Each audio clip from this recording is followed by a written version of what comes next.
Budget के बाद राज्यपाल अभिभाषण में आपको पर्याप्त अवसर दूंगा। मेरा आपसे निवेदन है, नहीं माननीय अखिलेश जी, आपने संसद की मर्यादा को आप बना के रखें।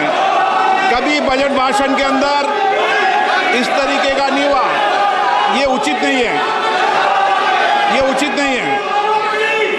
अखिलेश जी प्लीज, मैं आपको मौका दूंगा राज्यपाल अभिभाषण पे, प्लीज। नो, ये तरीका ठीक नहीं है। No,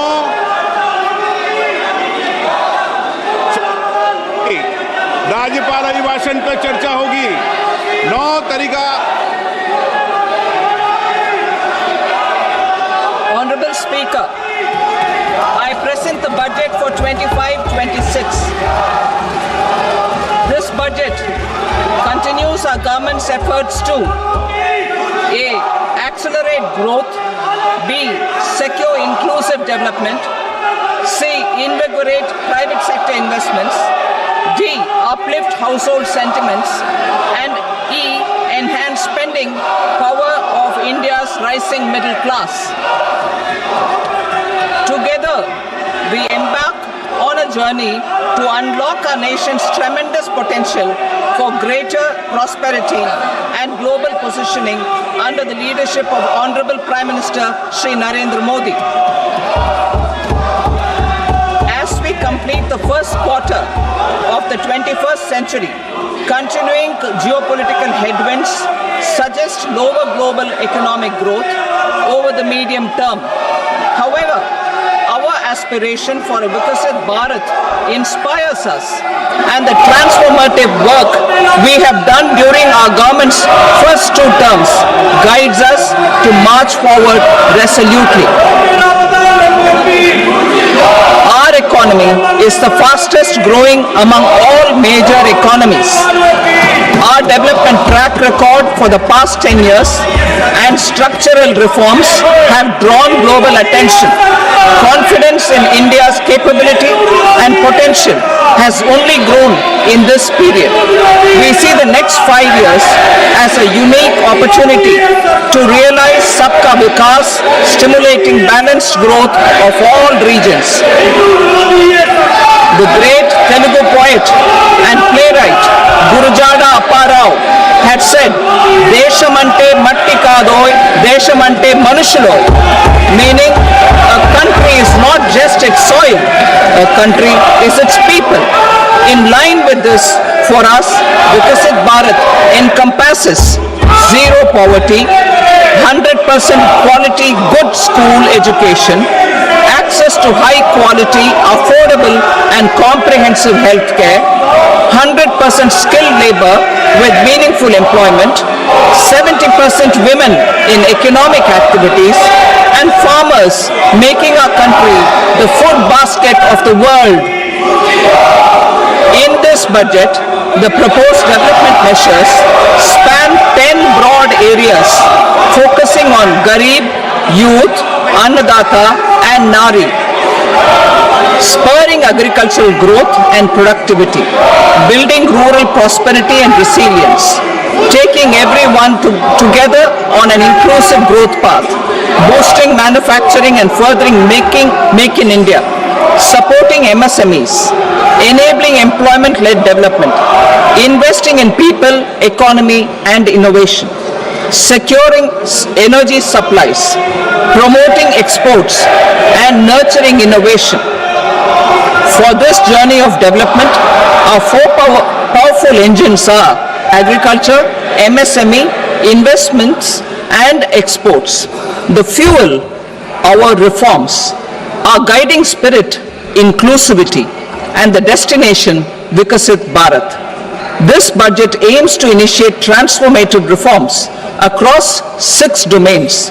During the first 5 years, these will augment our growth potential and global competitiveness. The domains are taxation, power sector, urban development, mining, financial sector, and regulatory reforms. Agriculture as the first engine. Now I move to specific proposals, beginning with agriculture as the first engine.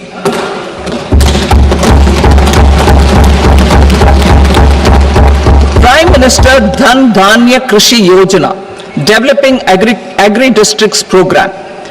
Motivated by the success of the Aspirational District Program, our government will undertake a Prime Minister Dhan Dhanya Krishi Yojana in partnership with states. Through the convergence of existing schemes and specialized measures, the program will cover 100 districts with low productivity, moderate crop intensity, and below average credit parameters. It aims to 1. Enhance agricultural productivity, 2. Adopt crop diversification and sustainable agricultural practices, 3. Augment post-harvest storage at the panchayat and block level, 4. Improve irrigation facilities, and 5. Facilitate availability of long-term and short-term credit. This program is likely to help 1.7 crore farmers. Building rural prosperity and resilience. A comprehensive multi-sectoral rural prosperity and resilience program will be launched in partnership with the states. This will address underemployment in agriculture through skilling, investment, technology, and invigorating the rural economy. The goal is to generate ample opportunities in rural areas so that migration is an option but not a necessity. The program will focus on rural women, young farmers, rural youth, marginal and small farmers, and landless families. The details are in Annexure A. Domestic best practices will be incorporated, and appropriate technical and financial assistance will be sought from multilateral development banks. In phase 1, 100 developing agri-districts will be covered. Atmanirbharta in pulses. Our government is implementing the National Mission for Edible Oilseed for achieving Atmanirbharta in edible oils. Our farmers have the capability to grow enough for our needs and more. 10 years ago, we made concerted efforts and succeeded in achieving near self-sufficiency in pulses. Farmers responded to the need by increasing the cultivated area by 50%, and government arranged for procurement and remunerative prices. Since then, with rising incomes and better affordability, our consumption of pulses has increased significantly. Our government will now launch a 6-year mission for Atmanirbharta in pulses with a special focus on tur, urad and masoor. Details are in Annexure B. Central agencies such as NAFED and NCCF will be ready to procure these 3 pulses as much as offered during the next 4 years from farmers who register with these agencies and enter into agreements. Comprehensive program for vegetables and fruits. It is encouraging that our people are increasingly becoming aware of their nutritional needs. It is a sign of a society becoming healthier. With rising income levels, the consumption of vegetables, fruits, and Shri Anna is increasing significantly. A comprehensive program to promote production, efficient supplies, processing, and remunerative prices for farmers will be launched in partnership with the states. Appropriate institutional mechanisms for implementation and participation of farmer producer organizations and cooperatives will be set up. Makhana Board in Bihar. For this, there is a special opportunity for the people of Bihar. A Makhana Board will be established in the state to improve production, processing, value addition, and marketing of makhana. The people engaged in these activities will be organized into FPOs. The board will provide hand-holding and training support to makhana farmers, and will also work to ensure they receive the benefits of all relevant government schemes. A national mission on high-yielding seeds will be launched, aimed at 1. Strengthening research ecosystem, 2. Targeted development and propagation of seeds with high yield, pest resistance, and climate resilience, and 3. Commercial availability of more than 100 seed varieties released since July 2024. India ranks second largest globally in fish production and aquaculture. Seafood exports are valued at 60,000 crore rupees. To unlock the untapped potential of the marine sector, our government will bring in an enabling framework for sustainable harnessing of fisheries from Indian exclusive economic zone and high seas, with a special focus on the Andaman and Nicobar and Lakshadweep Islands. For the benefit of lakhs of cotton growing farmers, I am pleased to announce a mission for cotton productivity. This 5-year mission will facilitate significant improvements in productivity and sustainability of cotton farming and promote extra long staple cotton varieties. The best of science and technology support will be provided to farmers. Aligned with our integrated 5F vision for the textile sector, this will help in increasing incomes of the farmers and ensure a steady supply of quality cotton for rejuvenating India's traditional textile sector.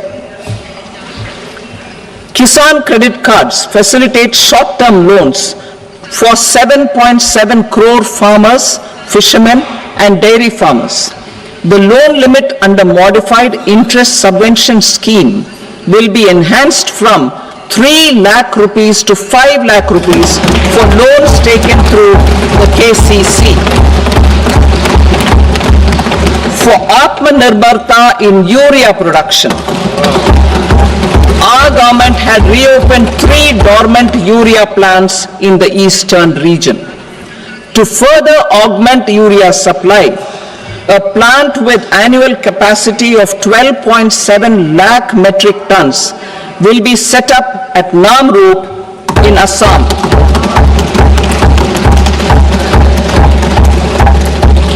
India Post, with 1.5 lakh rural post offices, complemented by the India Post Payment Bank and a vast network of 2.4 lakh Dak Sevaks, will be repositioned to act as a catalyst for the rural economy.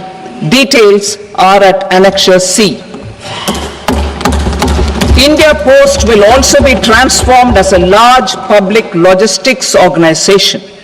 This will meet the rising needs of Vishwakarmas, new entrepreneurs, women, self-help groups, MSMEs, and the large business organizations.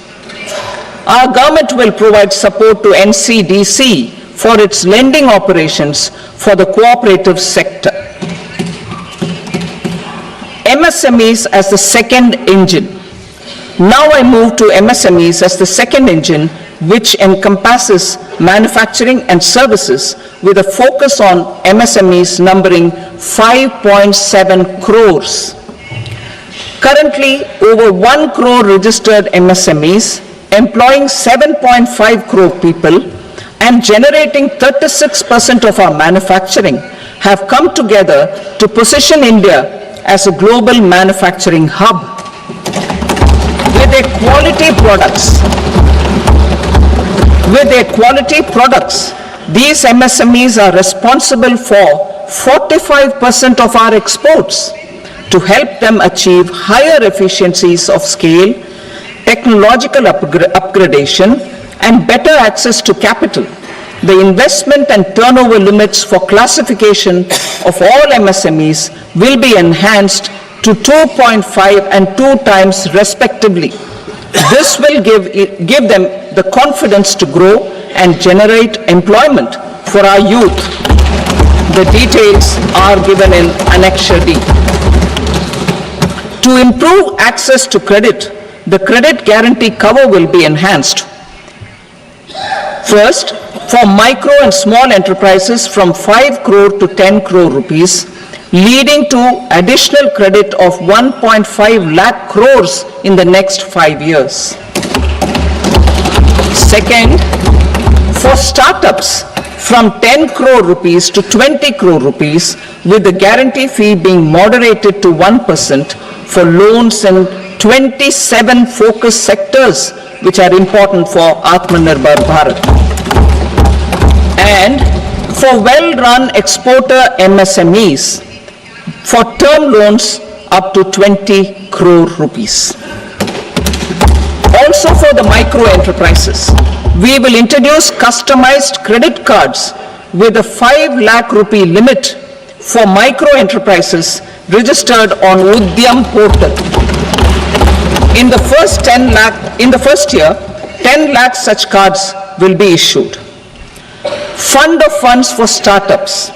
The alternate investment fund, AIFs, for startups have received commitments of more than 91,000 crores rupees. These are supported by the fund of funds set up with the Government of India's contribution of 10,000 crore rupees. Now, a new fund of funds with expanded scope and a fresh contribution of another 10,000 crore rupees will be set up.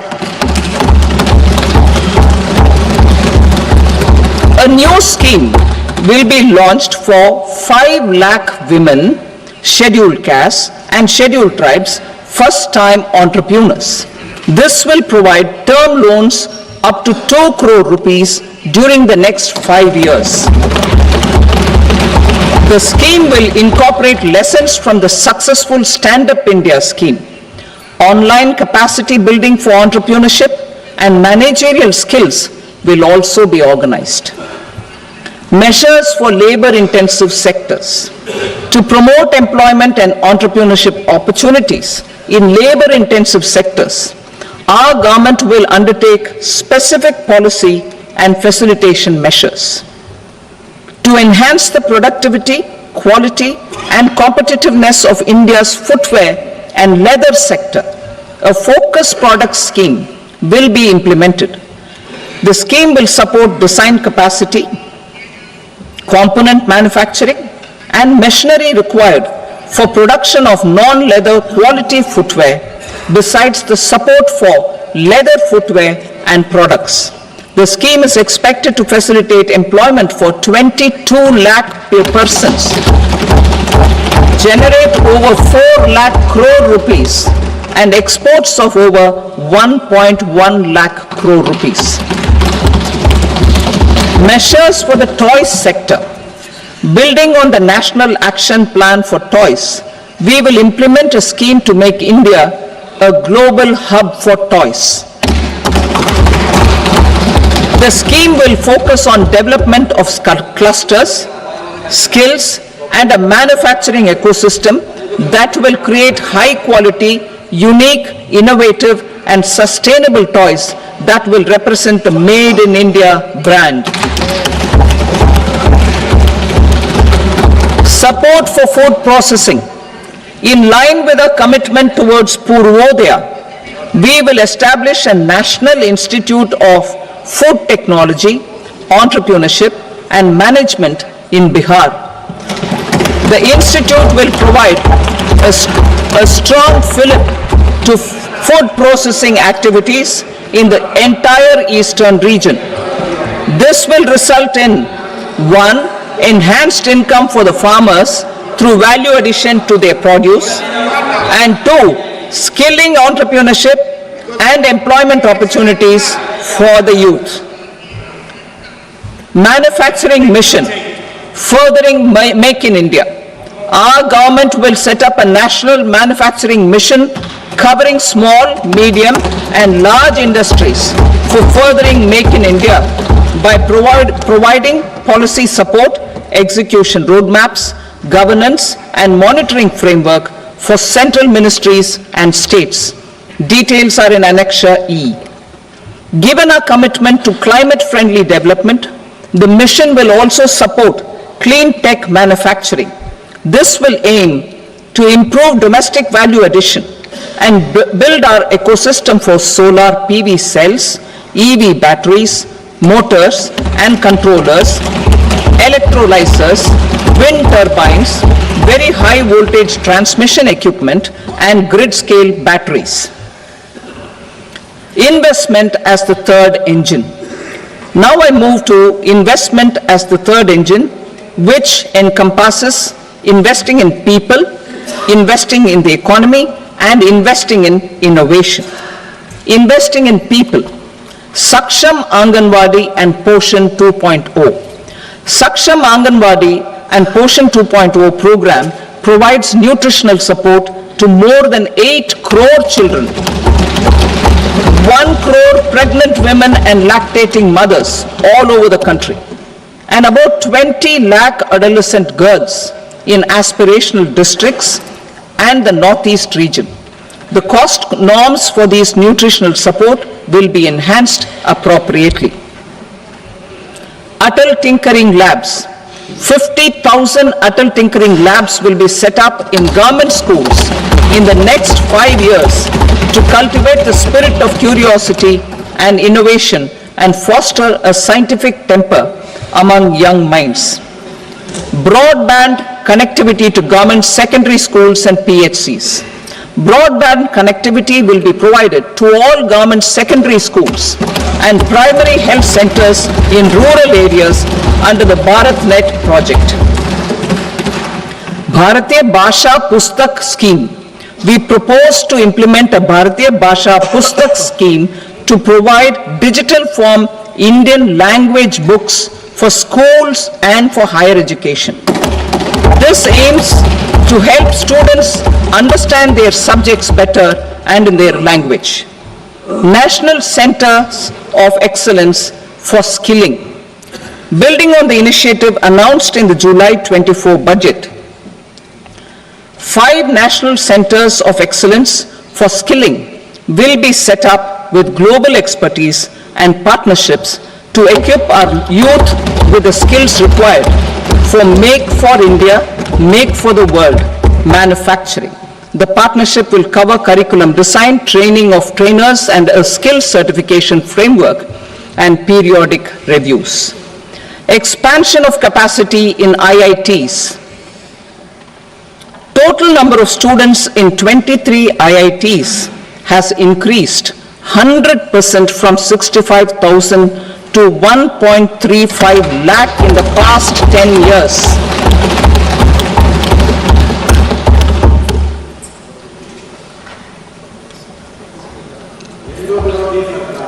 Additional infrastructure will be created in the 5 IITs started after 2014 to facilitate education for 6,500 more students.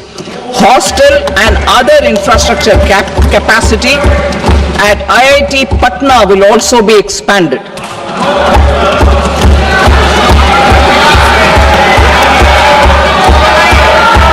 Center of Excellence.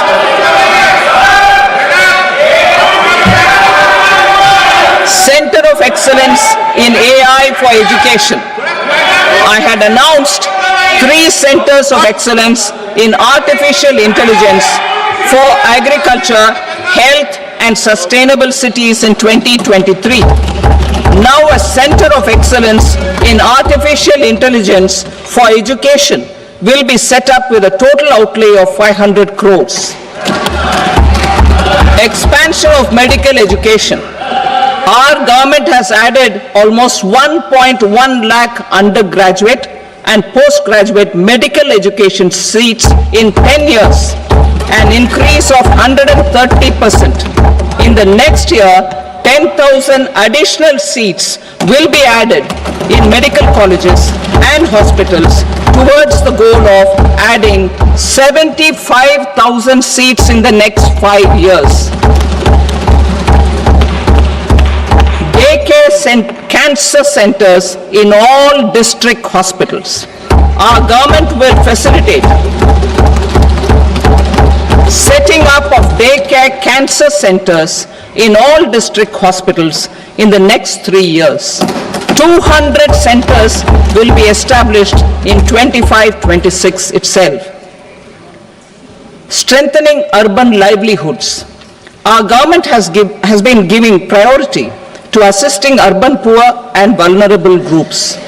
A scheme for socio-economic upliftment of urban workers will be implemented to help them improve their incomes, have sustainable livelihoods, and a better quality of life. PM Swanidhi scheme has benefited more than 68 lakh street vendors, giving them respite from high-interest informal sector loans. Building on this success, the scheme will be revamped with enhanced loans from banks, UPI-linked credit cards with 30,000 rupees limit, and capacity building support.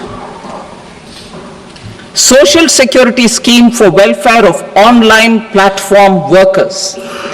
Gig workers of online platforms provide great dynamism to the new age services economy. Recognizing their contribution, our government will arrange for their identity cards and registration on the e-Shram portal. They will be provided health care under PM Jan Arogya Yojana. This measure is likely to assist nearly 1 crore gig workers.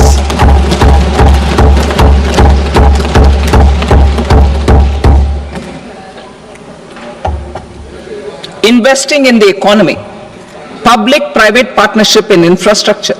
Each infrastructure-related ministry will come up with a 3-year pipeline of projects that can be implemented in PPP mode. States will also be encouraged to do so and can seek support from the India Infrastructure Project Development Fund, which is a scheme to prepare PPP proposals. Support to states for infrastructure. An outlay of 1.5 lakh crore is proposed for the 50-year interest-free loans to states for capital expenditure and incentives for reforms. Building on the success of the first asset monetization plan announced in 2021, the second plan for 2025 to 30 will be launched to plow back capital of 10 lakh crore in new projects. Regulatory and fiscal measures will be fine-tuned to support the plan. Jal Jeevan Mission. Since 2019, 15 crore households representing 80% of India's rural population have been provided access to portable tap water connections. To achieve 100% coverage, I am pleased to announce the extension of this mission until 2028 with an enhanced total outlay. The mission's focus will be on the quality of infrastructure and O&M of rural piped water supply schemes through Jan Bhagidari. A separate MOU or separate MOUs will be signed with the states and union territories to ensure sustainability and citizen-centric water services delivery. Urban sector reforms. Building on the July budget proposals, urban sector reforms related to governance, municipal services, urban land and planning will be incentivized. Urban Challenge Fund. The government will set up an urban challenge fund of 1 lakh crore rupees to implement the proposals for cities as growth hubs, creative redevelopment of cities, and for water and sanitation purposes announced in the July budget. This fund will finance up to 25% of the cost of bankable projects, with a stipulation that at least 50% of the cost is funded from bonds, bank loans, and PPPs. An allocation of 10,000 crore is proposed in 2025-26. Power sector reforms. We will incentivize electricity distribution reforms and augmentation of intra-state transmission capacity by states. This will improve financial health and capacity of electricity companies. Additional borrowing of 0.5% of GSDP will be allowed to states contingent on these reforms. Nuclear energy mission for Vikasit Bharat. Development of at least 100 gigawatt of nuclear energy by 2047 is essential for our energy transition efforts. For an active partnership with the private sector towards this goal, amendments to the Atomic Energy Act and the Civil Liability for Nuclear Damage Act will be taken up. A nuclear energy mission for research and development of small modular reactors with an outlay of 20,000 crore will be set up. At least 5 indigenously developed small modular reactors will be operationalized by 2033. Shipbuilding. The shipbuilding financial assistance policy will be revamped to address cost disadvantages. This will also include credit notes for shipbreaking in Indian yards to promote the circular economy. Large ships above a specified size will be included in the infrastructure harmonized master list. Shipbuilding clusters will be facilitated to increase the range, categories and capacity of ships. This will include additional infrastructure, facilities, skilling and technology to develop the entire ecosystem. Maritime Development Fund. For long-term financing for the maritime industry, a Maritime Development Fund with a corpus of 25,000 crore rupees will be set up. This will be for distributed support and promoting competition. This will have up to 49% contribution by the government, and the balance will be mobilized from ports and from private sector. UDAN regional connectivity schemes. UDAN has enabled 1.5 crore middle-class people to meet their aspirations for speedier travel. The scheme has connected 88 airports, and operationalized 619 routes.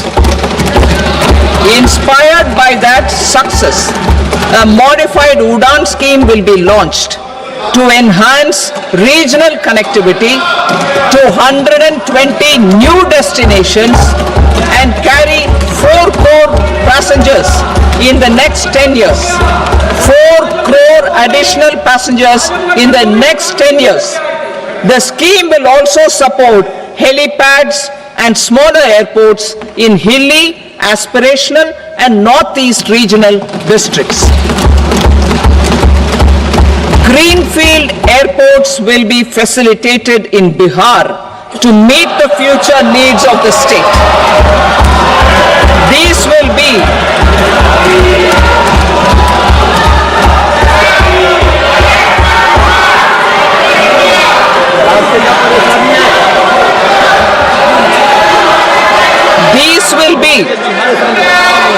will be in addition to the expansion of the capacity of Patna Airport and a brownfield airport in Beta. Western Kosi Canal project in Mithilanchal. Financial support will be provided for the Western Kosi Canal ERM project, benefiting a large number of farmers, cultivating over 50,000 hectares of land in the Mithilanchal region of Bihar. Mining sector reforms. Mining sector reforms, including those for minor minerals, will be encouraged through sharing of best practices and institutions of a state mining index. A policy for recovery of critical minerals from tailings will be brought out. Under the special window for affordable and mid-income housing, SWAMI, 50,000 dwelling units in stressed housing projects have been completed and keys handed over to home buyers. Another 40,000 units will be completed in 2025, further helping middle-class families who are paying EMIs on loans taken for apartments while also paying rent for their current dwellings. Building on this success, Swami Fund 2 will be established as a blended finance facility with contribution from the government, banks and private investors. This fund of 15,000 crore rupees will aim for expeditious completion of another 1 lakh units. PM Gati Shakti data for private sector. For furthering PPPs and assisting the private sector in project planning, access to relevant data and maps from the PM Gati Shakti portal will be provided. Tourism for employment-led growth. Top 50 tourist destination sites in the country will be developed in partnership with states through a challenge mode. Land for building key infrastructure will have to be provided by the states. Hotels in these destinations will be included in the infrastructure harmonized list. The following measures will be taken for facilitating employment-led growth. Organizing intensive skill development programs for our youth, including in institutes of hospitality management. Providing mudra loans for homestays. Improving ease of travel and connectivity to tourist destinations. Providing performance-linked incentives to states for effective destination management, including tourist amenities, cleanliness, and marketing efforts. And introducing streamlined e-visa facilities along with visa fee waivers for certain tourist groups. Continuing with the emphasis on places of spiritual and religious significance in the July budget, there will be a special focus on destinations related to the life and times of Lord Buddha. Medical tourism and heal in India. Medical tourism and heal in India will be promoted in partnership with the private sector along with capacity building and easier visa norms. Investing in innovation. To implement private sector-driven research, development and innovation initiatives announced in the July budget, I am now allocating 20,000 crore rupees for this purpose. A deep tech fund of funds will also be explored to catalyze the next generation startups as a part of this initiative. In the next 5 years, under the PM Research Fellowship Scheme, we will provide 10,000 fellowships for technological research in IITs and IISc with enhanced financial support. The second gene bank with 10 lakh germplasm lines will be set up for future food and nutritional security. This will provide conservation support to both public and private sectors for genetic resources. We will start a national geospatial mission to develop foundational geospatial infrastructure and data. Using PM Gati Shakti, this mission will facilitate modernization of land records, urban planning, and design of infrastructure projects. A Gyan Bharatam mission for survey, documentation, and conservation of our manuscript heritage with academic institutions, museums, libraries, and private collectors will be undertaken to cover more than 1 crore manuscripts. We will set up a national digital repository of Indian knowledge systems for knowledge sharing. Now I move to exports as the fourth engine. We will set up an export promotion mission with sectoral and ministerial targets, driven jointly by the Ministries of Commerce, MSME and Finance. It will facilitate easy access to export credit, cross-border factoring support, support to MSMEs to tackle non-tariff measures in overseas markets. A digital public infrastructure, Bharat Trade Net, for international trade will be set up as a unified platform for trade documentation and financing solutions. This will complement the Unified Logistics Interface platform. The BTN will be aligned with international practices. Support will be provided to develop domestic manufacturing capacities for our economy's integration with global supply chains. Sectors will be identified based on objective criteria. Facilitation groups with participation of senior officers and industry representatives will be formed for select products and supply chains. Through this, there are huge opportunities related to Industry 4.0, which needs high skills and talent. Our youth have both. Our government will support the domestic electronic equipment industry to leverage this opportunity for the benefit of our youth. A national framework will be formulated as guidance to states for promoting global capability centers in emerging Tier 2 cities. This will suggest measures for enhancing availability of talent and infrastructure, building bylaw reforms, and mechanisms for collaboration with industry. Our government will facilitate upgradation of infrastructure and warehousing for air cargo, including high-value perishable horticultural produce. Cargo screening and customs protocol will be streamlined and made user-friendly. Reforms as the fuel. Over the past 10 years, our government has implemented several reforms for convenience of taxpayers, such as faceless assessment, 2, taxpayer charter, 3, faster returns, 4, almost 99% returns being on self-assessment, and 5, Vivad Se Vishwas scheme.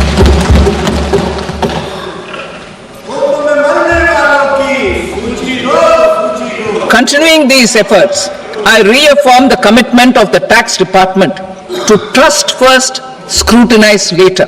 I also propose to introduce the new income tax bill next week.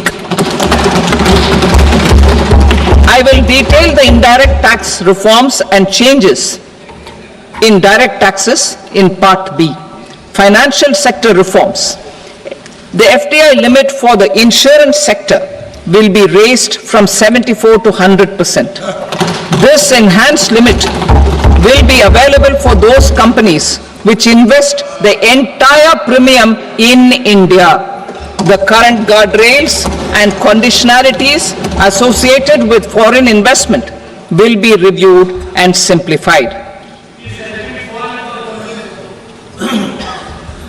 The services of India Post Payment Bank will be deepened and expanded in rural areas. NABFID will set up a partial credit enhancement facility for corporate bonds for infrastructure.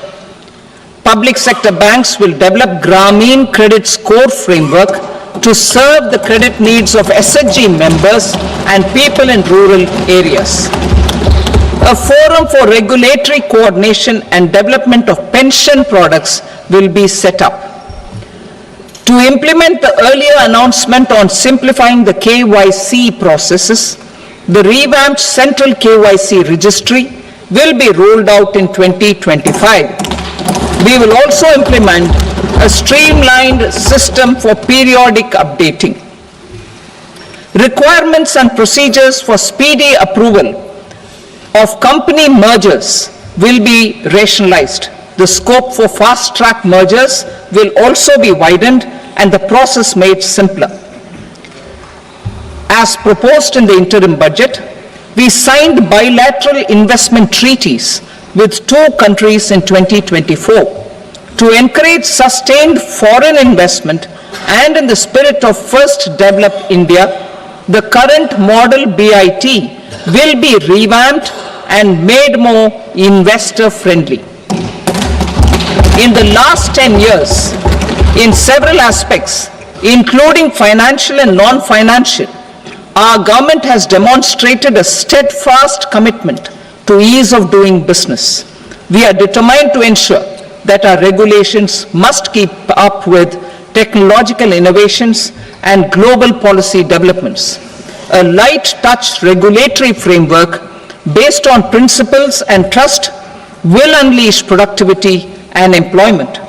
Through this framework, we will update regulations that were made under old laws. To develop this modern, flexible, people-friendly, and trust-based regulatory framework appropriate for the 21st century, I propose 4 specific measures.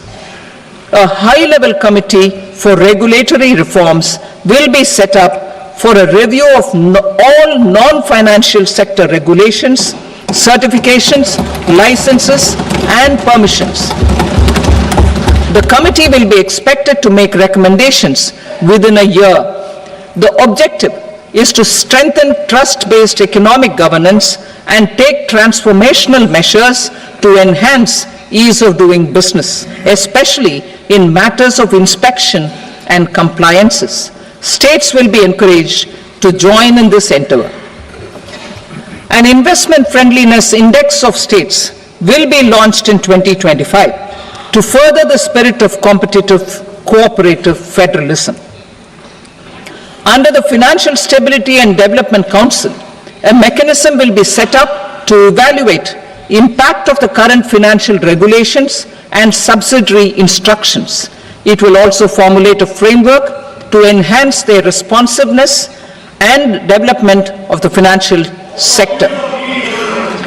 In the Jan Vishwas Act 2023, more than 180 legal provisions were decriminalized. Our government will now bring up the Jan Vishwas Bill 2.0 to decriminalize more than 100 provisions in various laws.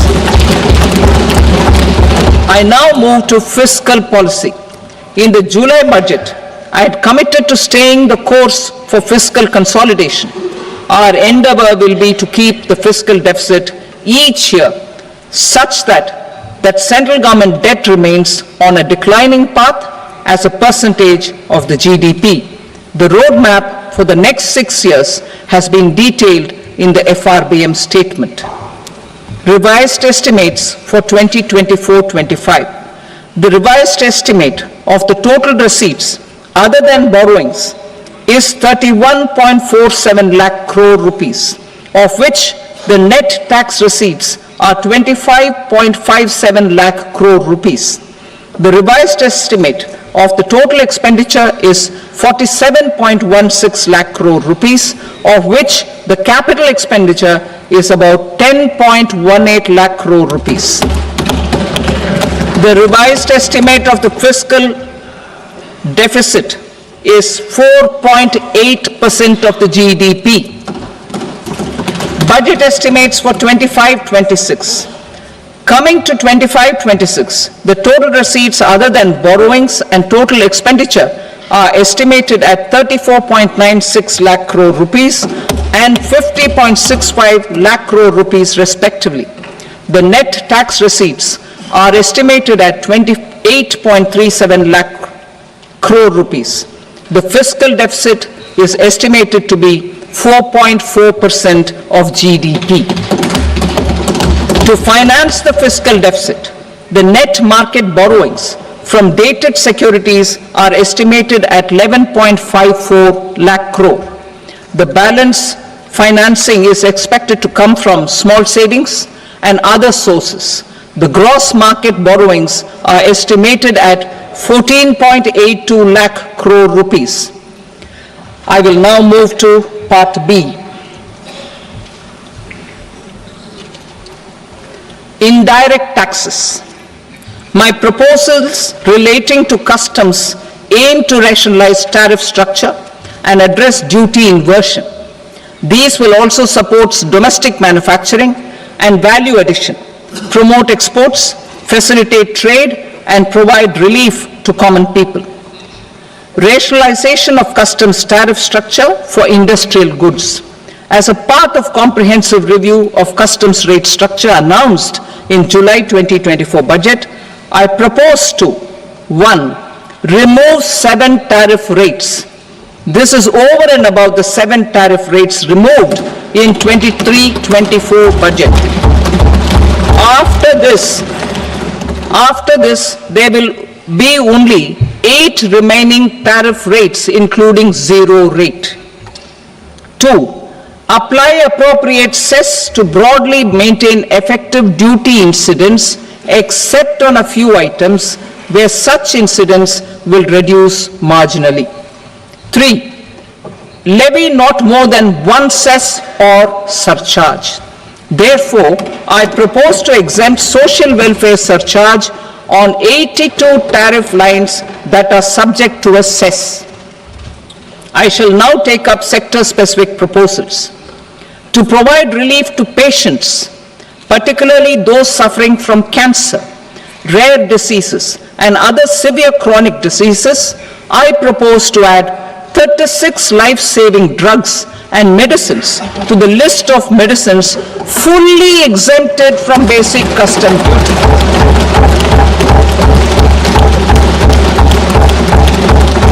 I also propose to add 6 life-saving medicines to the list attracting concessional custom duty of 5%.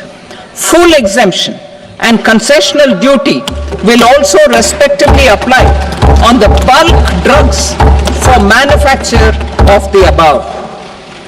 Specified drugs and medicines under patient assistance programs run by the pharmaceutical companies are fully exempt from BCD, provided the medicines are supplied free of cost to the patients. I propose to add 37 more medicines along with 13 new patient assistance programs.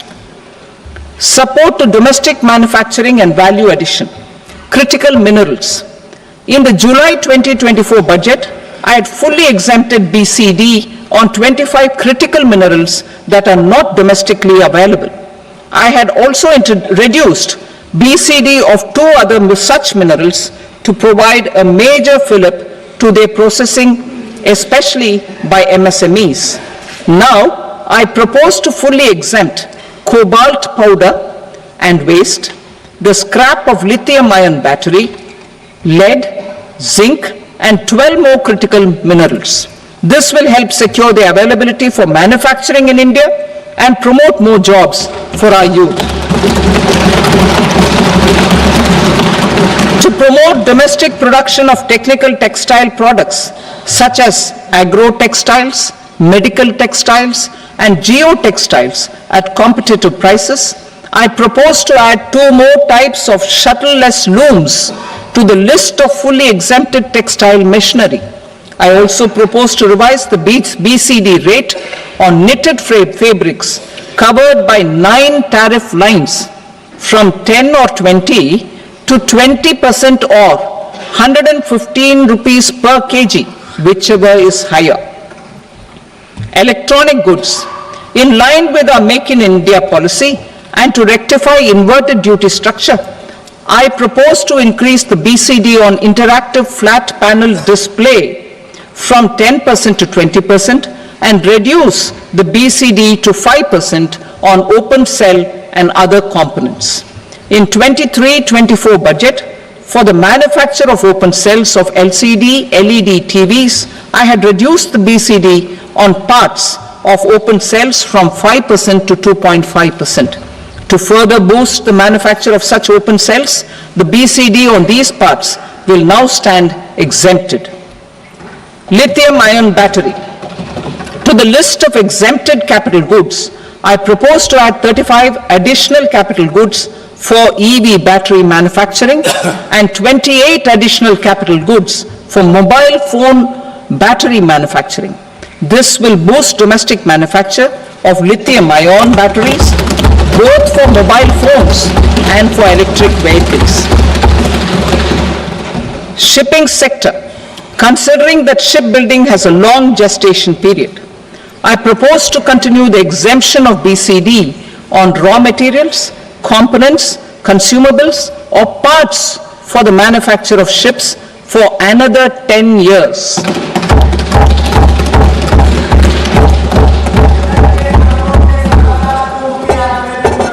I also propose the same dispensation for shipbreaking to make it more competitive. Telecommunication. To prevent classification disputes, I propose to reduce the BCD from 20% to 10% on carrier-grade Ethernet switches to make it at par with non-carrier-grade Ethernet switches. Export promotion. To facilitate exports of handicrafts, I propose to extend the time period for export from 6 months to 1 year, further extendable by another 3 months if required. I also propose to add 9 items to the list of duty-free inputs. Leather sector. I propose to fully exempt BCD on wet blue leather to facilitate imports for domestic value addition and employment. I also propose to exempt crust leather from 20% export duty to facilitate exports by small tanners. Marine products. To enhance India's competitiveness in the global seafood market, I propose to reduce BCD from 30% to 5% on frozen fish paste, surimi, for manufacture and export of its analog products. I also propose to reduce BCD from 15% to 5% on fish hydrolysates for manufacture of fish and shrimp feed. In July 2024 budget, to promote development of domestic MROs for aircraft and ships, I had extended the time limit for export of foreign origin goods that were imported for repairs from 6 months to 1 year and further extendable by 1 year. I now propose to extend the same dispensation for railway goods. Time limit for provisional assessment. Presently, the Customs Act 1962 does not provide any time limit to finalize provisional assessments, leading to uncertainty and cost to trade. As a measure of promoting ease of doing business, I propose to fix a time limit of 2 years, extendable by a year, for finalizing the provisional assessment. I propose to introduce a new provision that will enable importers or exporters, after clearance of goods, to voluntarily declare material facts and pay duty with interest but without penalty. This will incentivize voluntary compliance. However, this will not apply in cases where department has already initiated audit or investigation proceedings. For industry to better plan their imports, I propose to extend the time limit for the end use of imported inputs in the relevant rules from 6 months to 1 year. This will provide operational flexibility in view of cost and uncertainty of supply. Further, such importers will now have to file only quarterly statements instead of a monthly statement.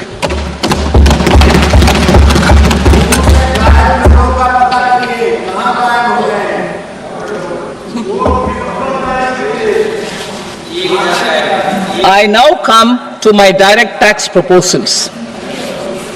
In Part A, I have briefly underlined taxation reforms as one of key reforms to realize our vision of Vikasit Bharat. In respect of criminal law, our government had earlier ushered in Bharatiya Nyaya Sanhita, replacing Bharatiya Danda Sanhita. I am happy to inform this august House and the country that for new income tax bill, will carry forward the same spirit of Nyaya in its drafting as well. The new bill will be clear and direct in text, with close to half of the present law in terms of both chapters and words. It will be simple to understand for taxpayers and tax administrators, leading to tax certainty and reduced litigation. Reforms, however, are not a destination. They are means to achieve good governance for our people and economy. Providing good governance primarily involves being responsive. The Tirukkural captures this in verse 542, which reads, "Vaanokki vaalum ulagallam, mannavan kol nokki vaalum kudi."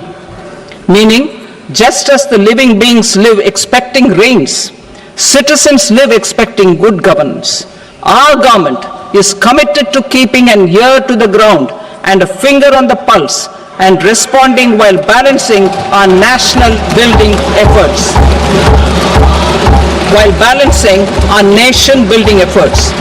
The following measures will detail just how our government will, under the guidance of PM Modi, has taken steps to understand and address. I repeat that sentence, sir. The following measures will detail just how our government, under the guidance of PM Modi, has taken steps to understand and address the needs voiced by our citizens. My tax proposals are guided by this spirit. The objectives of my proposals are as follows. Personal income tax reforms with special focus on middle class. Rationalization of TDS and TCS for easing difficulties. Encouraging voluntary compliance. Reducing compliance burden. Ease of doing business, employment and investment.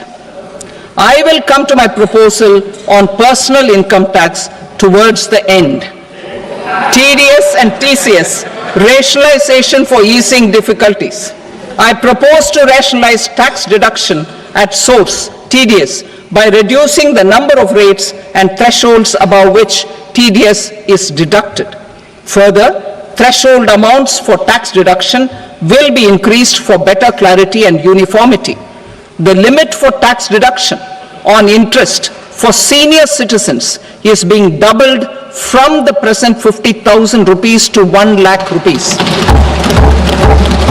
Similarly, the annual limit of 2.40 lakh rupees for TDS on rent is being increased to 6 lakh rupees. This will reduce the number of transactions liable to TDS, thus benefiting small taxpayers receiving small payments.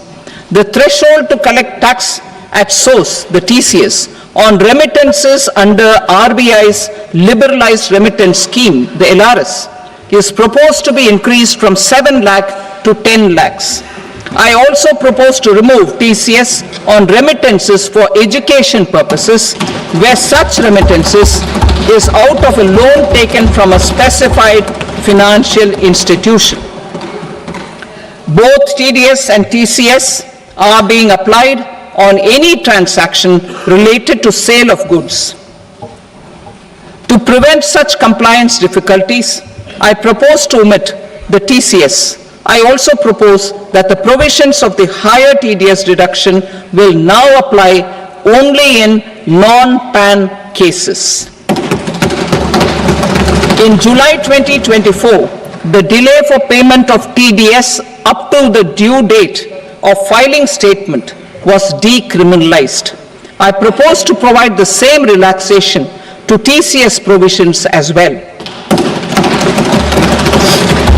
The government under the leadership of Prime Minister Modi believes in Sabka Saath, Sabka Vikas, Sabka Vishwas and Sabka Prayas.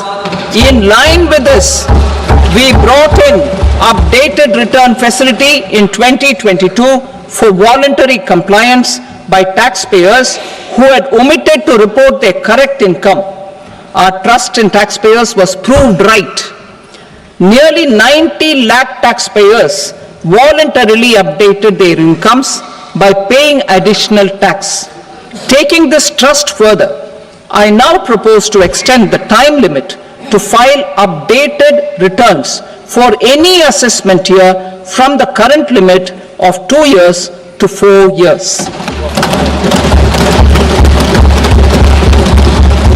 I propose to reduce the compliance burden for small charitable trusts and institutions by increasing their period of registration from 5 years to 10 years. It is also proposed that disproportionate consequences do not arise for minor defaults such as incomplete applications filed by charitable entities. Presently, taxpayers can claim the annual value of self-occupied properties as nil only on the fulfillment of certain conditions. Considering the difficulties faced by taxpayers, it is proposed to allow the benefit of 2 such self-occupied properties without any condition.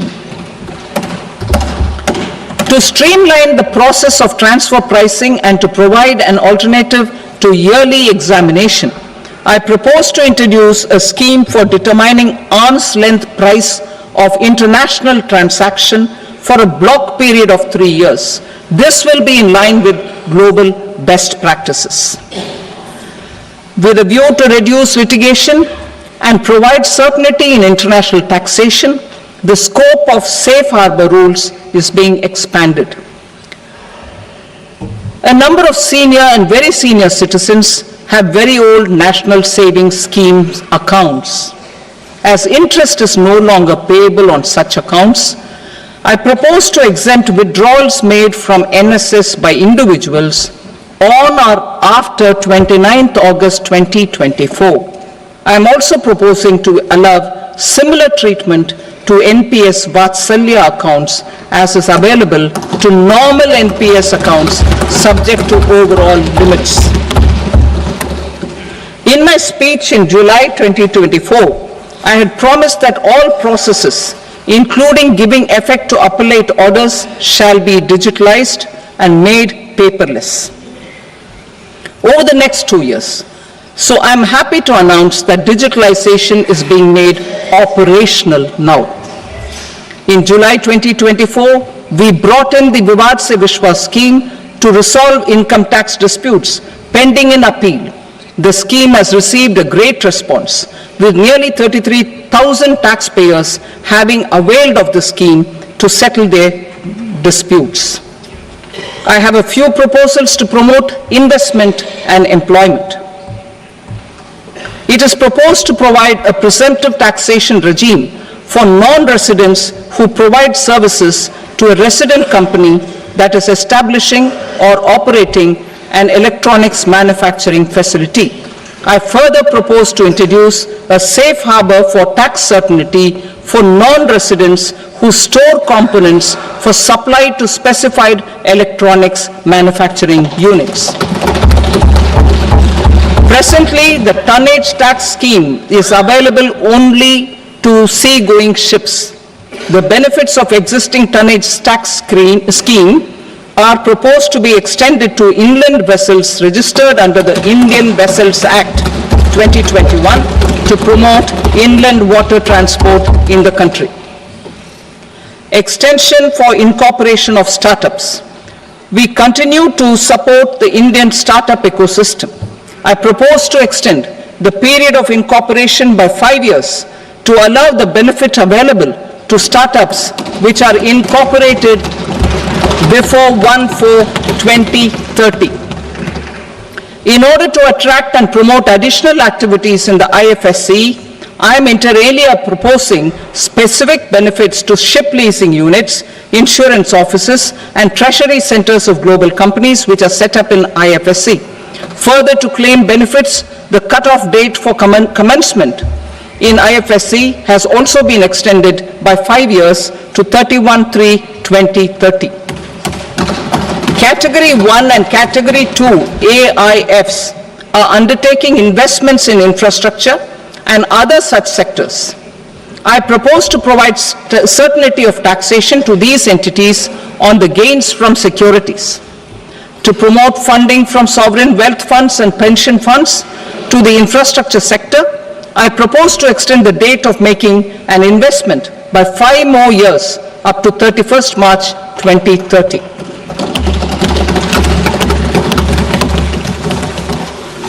Personal income tax reforms with special focus on middle class. Democracy, demography, and demand are the key support pillars in our journey towards Vikasit Bharat.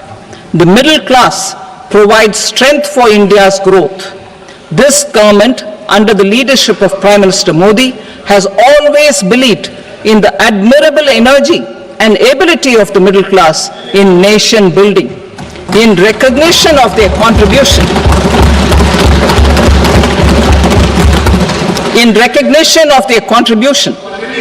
we have periodically reduced their tax burden. Right after 2014, the nil tax slab was raised to 2.5 lakhs of rupees, which was further raised to 5 lakh rupees in 2019 and to 7 lakh rupees in 2023. This is reflective of our government's trust on the middle class taxpayers. I am now happy to announce that there will be no income tax payable up to income of 12 lakh rupees.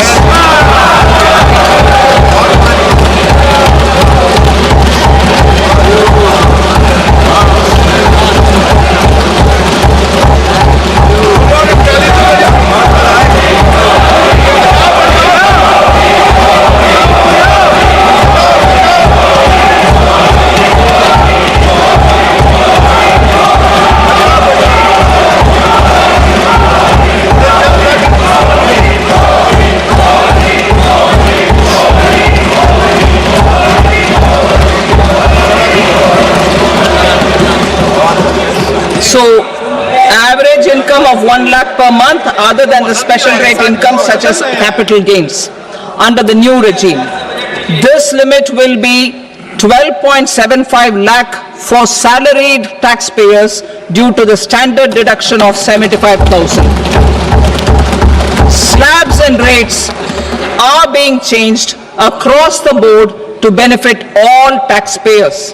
The new structure will substantially reduce the taxes of the middle class and leave more money in their hands, boosting household consumption, savings, and investment. In the new tax regime, I propose to revise tax rate structures as follows: 0 to 4 lakh rupees nil, 4.8 lakh rupees to 4 to 8 lakh rupees 5%, 8 to 12 lakh rupees 10%, 12 to 16 lakh rupees 15%, 16 to 20 lakh rupees 20%, 20 to 24 lakh rupees 25%, and above 24 lakh rupees 30%. To taxpayers up to 12 lakh of normal income other than special rate income such as capital gains. I read that again. To taxpayers up to 12 lakh of income other than special rate income such as capital gains, tax rebate is being provided in addition to the benefit due to slab rate reduction in such a manner that there is no tax payable by them. The total tax benefit of slab rate changes and rebate at different income levels can be illustrated with a few examples. A taxpayer in the new regime with an income of 12 lakh rupees will get a benefit of 80,000 rupees in tax, which is 100% of tax payable as per the existing rates. A person having income of 18 lakh rupees will get a benefit of 70,000 rupees in tax, that is 30% of tax payable as per existing rates. A person with an income of 25 lakh gets a benefit of 1,10,000 rupees, that is 25% of his tax payable as per existing rates. Details of my tax proposals are given in the annexure. As a result of these proposals, Honorable Speaker, sir, revenue of about 1 lakh crore in direct taxes and 2,600 crores in indirect taxes will be foregone. Mr. Speaker, sir, with this, I commend the budget to this august House.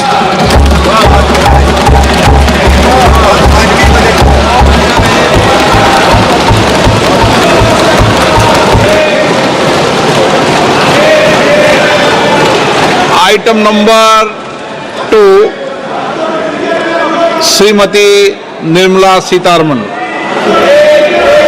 Sir, with your permission, I rise to lay on the table the following statements under Section 3(1) of the Fiscal Responsibility and Budget Management Act 2003. Medium-term fiscal policy cum fiscal policy strategy statement and macroeconomic framework statement. Item number 3, Srimati Nirmala Sitharaman. Sir, with your permission, I rise to move for leave to introduce the Finance Bill 2025. प्रश्न ये है कि विधेयक को पुनर्स्थापित करने की अनुमति प्रदान की जाए। जो सदस्य इसके पक्ष में हाँ कहें, जो सदस्य विरोध में ना कहें। मेरे विचार में निर्णय हाँ वालों के पक्ष में हुआ, हाँ वालों के पक्ष में अनुमति प्रदान की जाती है। माननीय मंत्री जी, अब विधेयक को पुनर्स्थापित करें। Sir, I introduce the bill. Thank you. सभा की कार्रवाई सोमवार दिनांक 3 फरवरी 2025 को प्राप्त 11 बजे तक के लिए स्थगित की जाती है।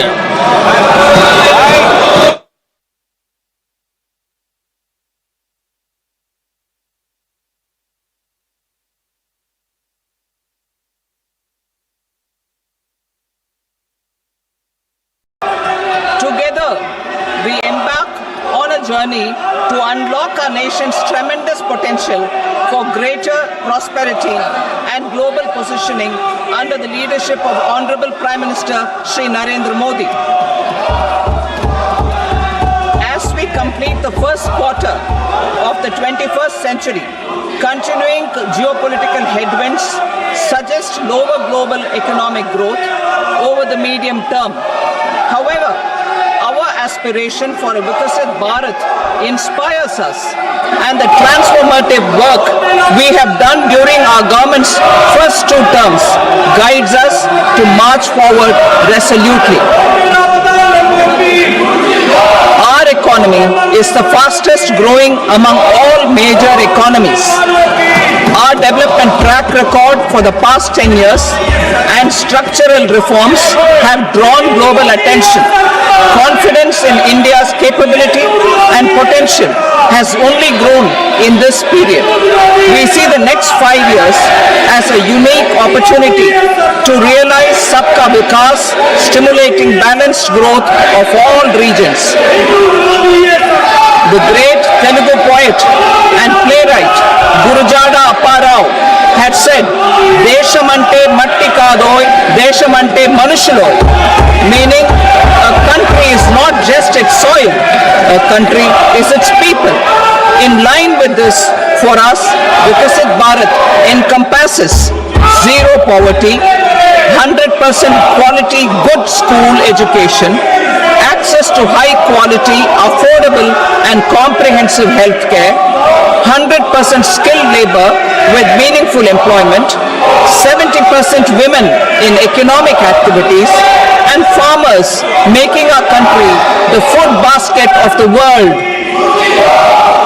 In this budget, the proposed development measures span 10 broad areas focusing on Garib, youth, Annadata and Nari, spurring agricultural growth and productivity, building rural prosperity and resilience, taking everyone together on an inclusive growth path, boosting manufacturing and furthering Make in India, supporting MSMEs, enabling employment-led development, investing in people, economy and innovation, securing energy supplies, promoting exports and nurturing innovation. For this journey of development, our 4 powerful engines are agriculture, MSME, investments and exports. The fuel, our reforms, our guiding spirit, inclusivity, and the destination, Vikasit Bharat. This budget aims to initiate transformative reforms across 6 domains. During the first 5 years, these will augment our growth potential and global competitiveness. The domains are taxation, power sector, urban development, mining, financial sector, and regulatory reforms. Agriculture as the first engine. Now I move to specific proposals, beginning with agriculture as the first engine.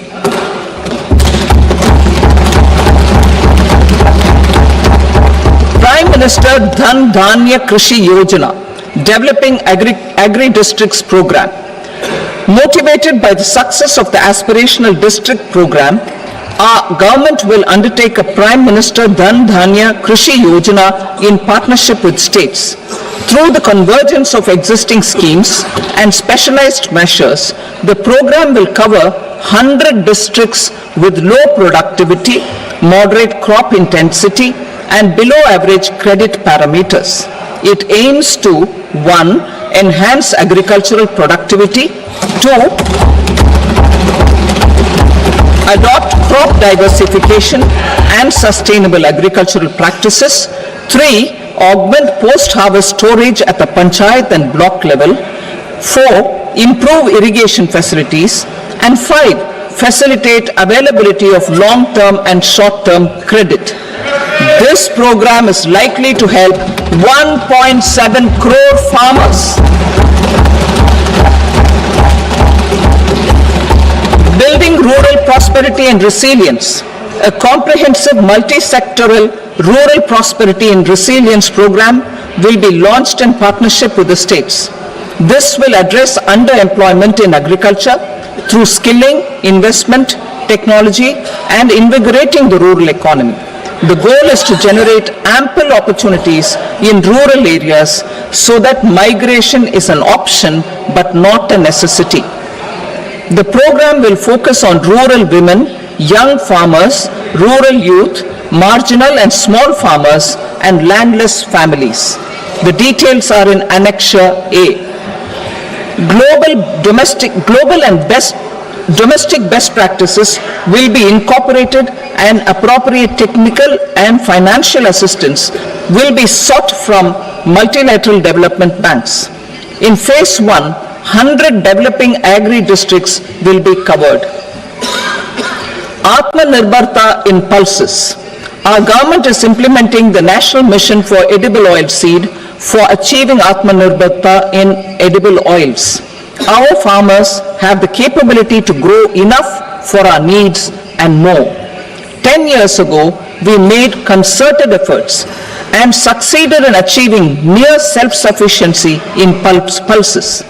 Farmers responded to the need by increasing the cultivated area by 50%, and government arranged for procurement and remunerative prices. Since then, with rising incomes and better affordability, our consumption of pulses has increased significantly. Our government will now launch a 6-year mission for Atmanirbharta in pulses with a special focus on Tur, Urad and Masoor. Details are in Annexure B. Central agencies such as NAFED and NCCF will be ready to procure these 3 pulses as much as offered during the next 4 years from farmers who register with these agencies and enter into agreements. Comprehensive program for vegetables and fruits. It is encouraging that our people are increasingly becoming aware of their nutritional needs. It is a sign of a society becoming healthier. With rising income levels, the consumption of vegetables, fruits, and Shri Anna is increasing significantly. A comprehensive program to promote production, efficient supplies, processing, and remunerative prices for farmers will be launched in partnership with the states. Appropriate institutional mechanisms for implementation and participation of farmer producer organizations and cooperatives will be set up.